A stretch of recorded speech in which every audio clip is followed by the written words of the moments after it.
welcome to Loaded and Rolling. I'm your host, Thomas Wasson. And if you haven't heard lately, folks may be talking about a driver shortage, but one of the underreported and perhaps, in my opinion, more important shortages are the hardworking folks that help keep trucks running. Those are your fleet service technicians and maintenance folks. And it turns out that while some may debate on whether there is a real or fictitious driver shortage, depends on who you ask, I don't get paid enough to weigh in. But for the fleet maintenance side, it's still going to be a huge issue because, in fact, given the complexities of technology, aging workforce, changing demographics, we really need more technicians. So we're going to be talking with the folks at Fleetio. They happen to know a thing or two about this. We're super excited to be welcoming on Zach Searcy. He's the director of fleet content at Fleetio. And Zach, it's a pleasure to be on.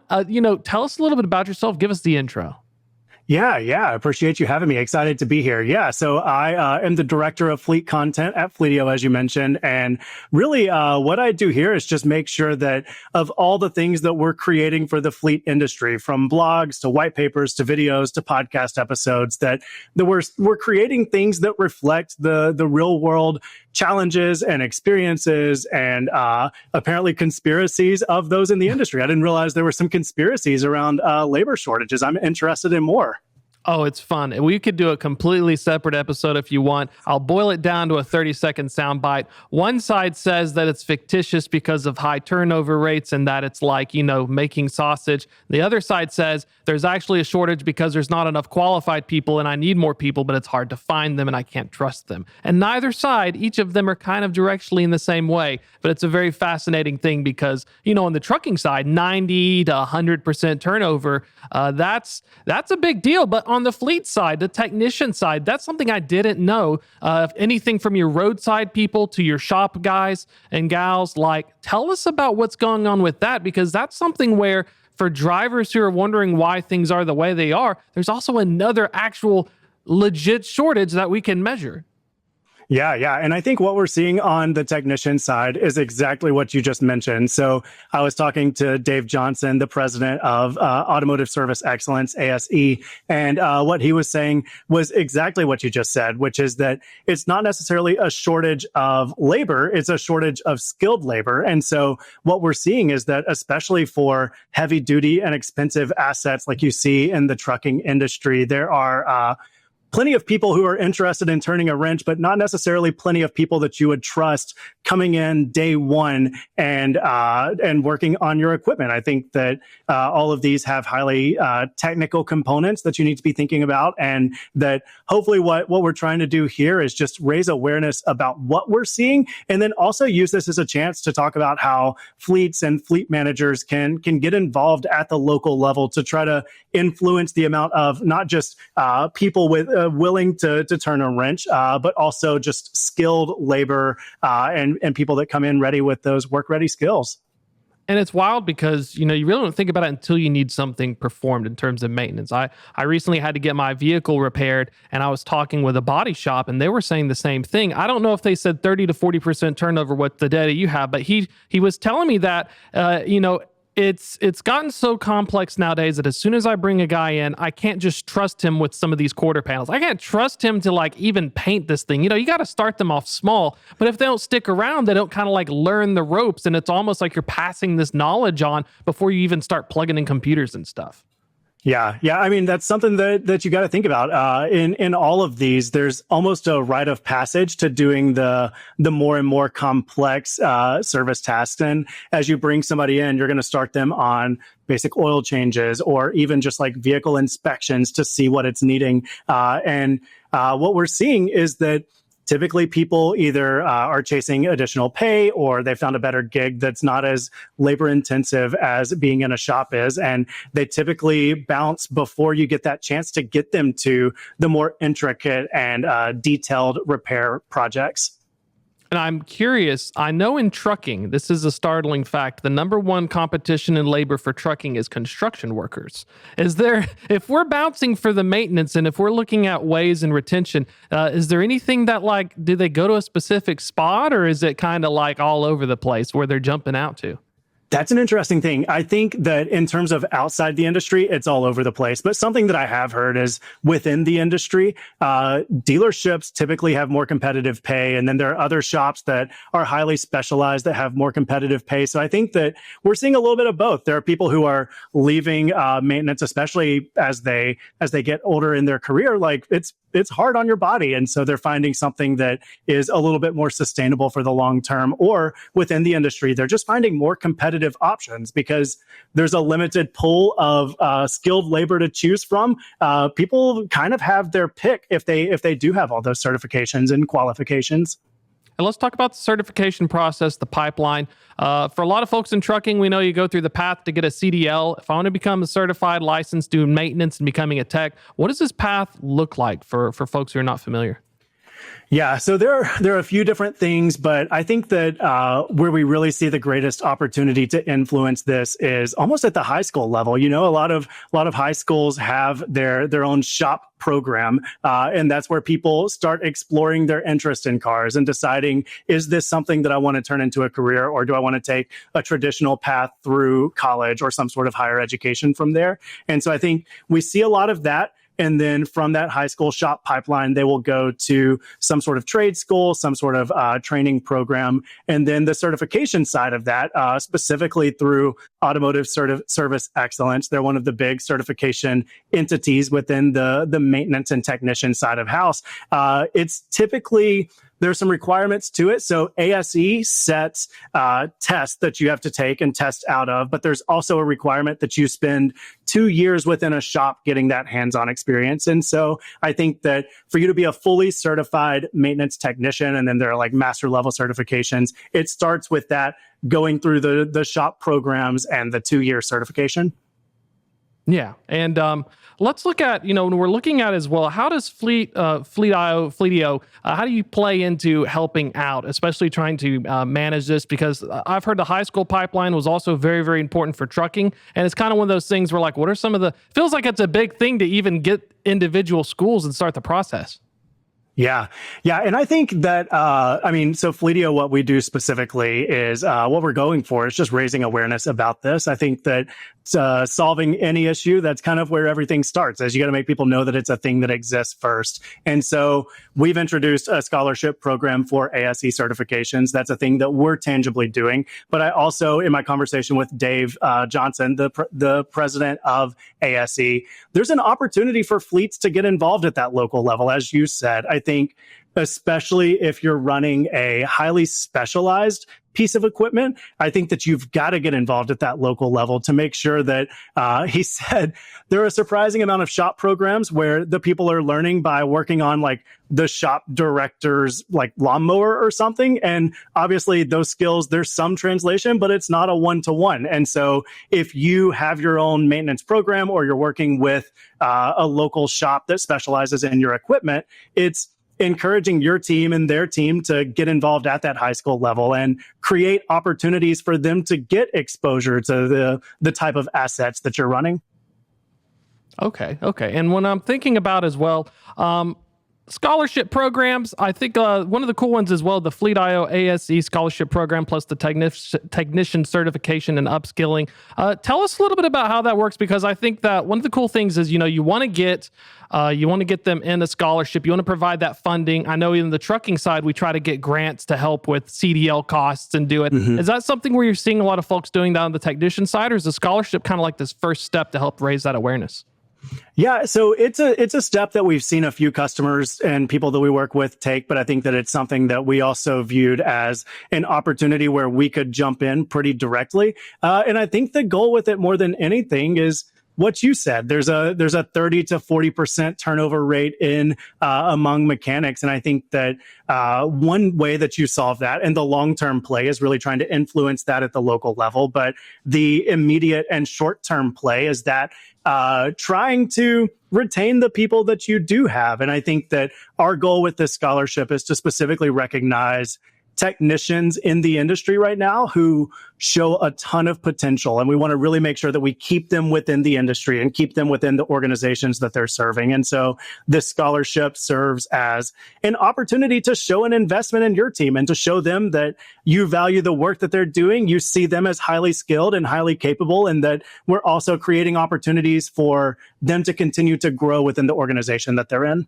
And I think that the broader trend of upskilling, and this is what I'm curious about, because one of the challenges on the trucking side as well is, what do you become? A senior driver, like a driver? Like there's not, it's ranks, at least in office work. For technicians, is that one of the big kind of challenges is, well, maybe sometimes these shops don't have the money, they don't have the ability to invest in these folks. And like, well, this other shop's going to offer me $3,000 to get this certification and I get a little more money. Yeah, I do think that's a big part. And that's why you see people leaving, because there are some different levels when you get into the technician space, but there is a ceiling unless you go into the managing an entire fleet shop or going into the administrative side of things. Like, there is going to be a ceiling to what you're doing. However, something that we've also seen that I just think is really interesting is this idea that there is a return on shops who make this investment in their team. I was talking to Dave, as I said, and he said that fleets who had certified technicians saw a 40% increase in productivity. There were 60% fewer comebacks. So that vehicle didn't leave the shop and then have to come back because something was missed. And then also 30% less employee attrition. And so I think that our message that we're trying to tell these shops is that there is an investment in your team on the front end. However, maybe you can be more competitive than you realize, because if you're creating a more productive and a team that has less turnover and less vehicles coming back to the shop, then there's tangible financial benefits to that as well. Has there been, as trucks and vehicles are more complex, now there's more computer systems, there's a lot more parts, has that saw an increase as well in the amount of certifications? Is it kind of like, if I'm a shop owner, it's like, well, crap, these things are more complicated, now I've got to deal with all of this. Like, is that one of the big challenges, is even figuring out what I need to target for my people?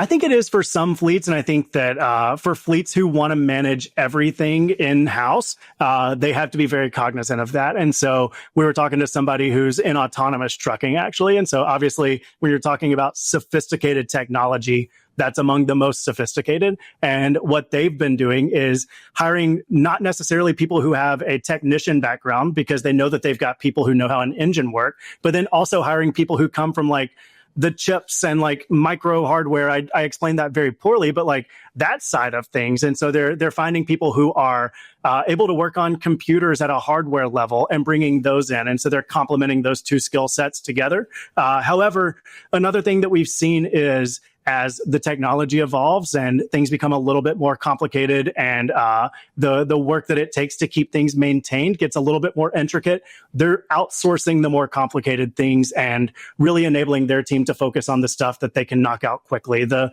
preventive maintenance, the tire changes, anything like even transmission changes. Like, it's weird that that's becoming something that's easier than other things and less complicated, but they're really just enabling their team to focus on the stuff that they're good at. I wonder if it's kind of like where you see with medicine, where you go from generalist to now you have like instead of having a cardiologist, I got the transmission tech, or I got the special autonomous top sensor guy. And so it's like we see this because of the complexity of the specialization, but now we need the need for the schooling to even like, I guess it's like you're making a pipeline when you realize there's suddenly you got to have like all these different things. Yeah, I think that's a great example. I think you're seeing a lot of people go to, for lack of a better explanation, this like assembly line approach, where it's like, this is my oil change guy and he's going to do oil changes all day. And then this is my person that focuses on any sort of engine work that needs to be done that's more complex. I think that it makes sense that as every individual component becomes much more complex, you're not going to have people that are able to service an entire vehicle. It's just, there's too much technology to keep up with. And I'm wondering as well, because from my experiences, you've got like your frontline roadside people, you're pulling out like the Pilot Travel Center, TAs and Petros. They have a shop as well for things. Is it kind of like a primary care versus a specialist versus now I'm going to like a private surgeon? Is there kind of an escalation chain in the maintenance world that folks may not be aware of? Because from what I've heard, it's always like, well, I can't do it. I got to send it up the chain to the dealership, or the dealership can't do it. They got to send it to... Yeah, I think so. I think that you're seeing more and more people where, to your point, their primary care is their preventive maintenance, and they're like, we'll do that in house. But once we start developing something concerning, or maybe a scan comes back that we see something that we want to get looked at, then you send that to the specialist who's going to focus on that and do that very well and very efficiently. And I'm kind of curious, thinking of the types of technicians I need under each one. When we're talking about the shortages, is one of the big focuses of the shortage, I'm assuming, is getting folks in for that front line to even learn it. Because the problem is also they're moving up to these more specialized roles and there's just not enough to backfill. Or is it kind of like all across the board where I got to like fill the bucket everywhere? I think it's all across the board. Like, it's one of those where you have people who are retiring out of the industry and we're needing to consistently fill the bottom of that funnel. That's not how funnels work, but like the top of the funnel as frequently as we can. And I think that what we're seeing is that there was almost a 15 or 20 year period where people were actively discouraged from going into the trades. And so we're having to catch up from some of that and really just try to like feed the top of the funnel again to make sure that the rest of it is filled out. Has there been in your conversations, that's a bigger, longer trend I've heard about as well, which is the trades versus everyone's been told you got to go get a 4-year degree. Has the pay rate started creeping up? Are we starting to see conversations where, as part of my retention bonus, I got to recognize I need to increase the pay? Or they're kind of like with trucking, there's more structural things as well? Yeah, I think you're absolutely seeing a supply and demand thing happening on the technician side where that skilled labor is more valuable than it's ever been. And I think that what's exciting is it's easier to convince people to go into the trades when you can see that there's a tangible, measurable salary output on the other end of it. And when we're talking about Fleetio as well, talk about how that works and how y'all are helping the customers, especially from being that partner. What's any of the cool things or any kind of common trends, addition to what you've already talked about, that you're hearing across the wire? Yeah. So for us specifically, Fleetio is a fleet maintenance management platform. And so what we help people with is when you have 30 to 2,000 vehicles in your fleet, like it scales up pretty quickly. That little sticker on the windshield is not going to be enough to keep up with your maintenance. And so technicians have a lot of great tools in their tool chest that they're using to do their job every day. And we view Fleetio as an addition to that tool set. It's something that tells them, hey, you've got this that's due for maintenance. It's due for this. Your driver did an inspection and noticed this issue. We want to bring that to you. I think it's just one of those where the nature of fleet is that it's extremely spread out and it's hard to get your eyes on anything and everything at all times. And so Fleetio is a platform that brings all of that information to the forefront. It allows these technicians to prioritize their work and know what they've done because there's just so much happening. I could imagine that just having the work orders, the various ones, and if you've got multiple teams working on certain parts of it, trying to make sure it's all updated. Has it gotten any easier with the talk of AI for the technician's life? Have we started? I've heard from some maintenance ones where they'll track if your tire explodes and they can predict that, predictive analytics. But when we're looking at the actual nuts and bolts of fixing it, have there been any really cool technological things that either Fleetio or other folks have been working on that have really helped try to fix some of this retention issue as well, making it easier? Yeah, I think there are some things that you're seeing, and really where AI fits into this space is simplifying the projects that people don't necessarily want to work on. Like, AI is not replacing anything. It's just it's tedious to have to enter a bunch of information from a work order into a computer. And so instead, if you can have that work order automatically scanned and that information gets entered, you've saved yourself 5 minutes, but it's 5 minutes that, like, as somebody who puts off the projects I don't want to do, it's realistically, 45 minutes because I'm going to spend 40 minutes just thinking, this 5-minute task is a nuisance. And so I think that's where we're seeing it fit in more than anything right now. It's just this idea of taking these processes that keep people from using technology, and they're like, I'll just write it down in a pencil, and instead getting that information into a computer. So your finance team, your administrative team, your executive team has access to that data without having to go through a file cabinet. I got to imagine, because of how dispersed the maintenance world is, small mom and pop shops as well with limited technicians, this is probably really helpful because they're feeding into that chain of custody if it's got to eventually go into a larger shop. So it's like you start fixing that, it fixes the whole thing up the chain.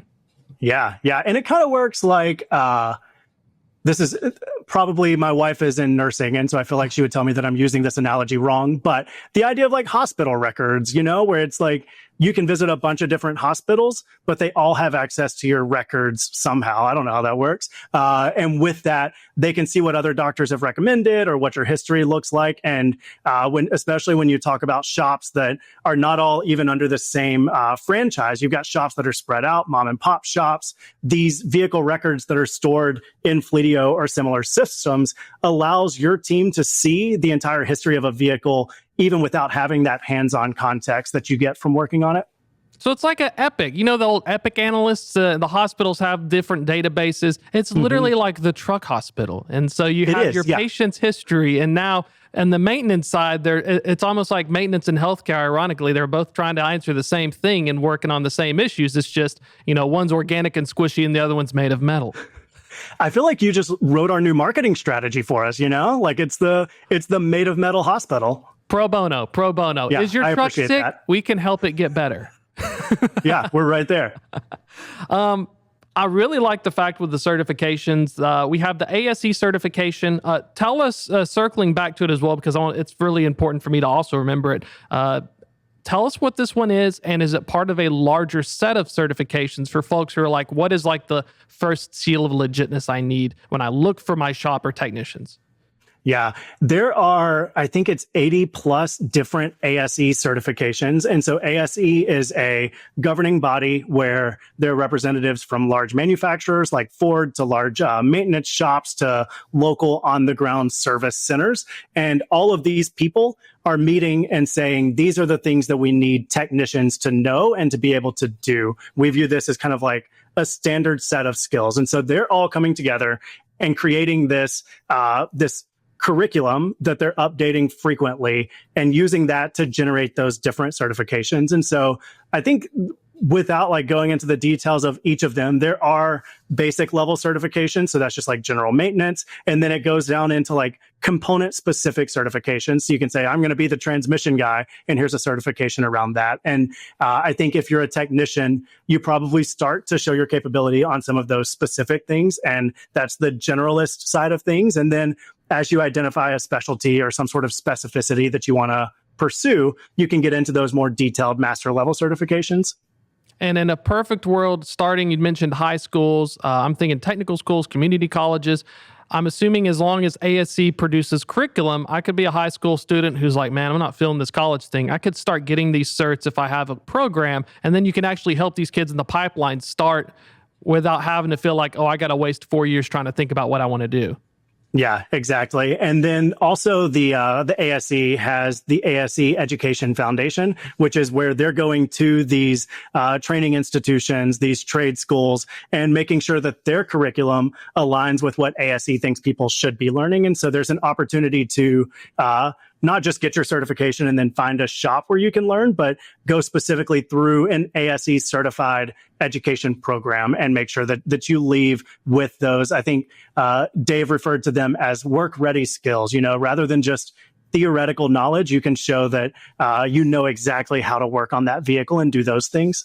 And I'm thinking in the autonomous front, the shortage is only going to get better. I know we have a little bit of time left, but I'm assuming it's almost like you're going to be like the Atlanta airport, but now you need people to pre-check the planes before they fly out because the truck's not going to have anyone to do it. So you think almost this coming up in the future, we're going to really need to pay attention to this, because not only do we have a class of maintenance folks and techs who work on it afterwards, but we're going to have classes of techs who are like your pre-flight officers almost.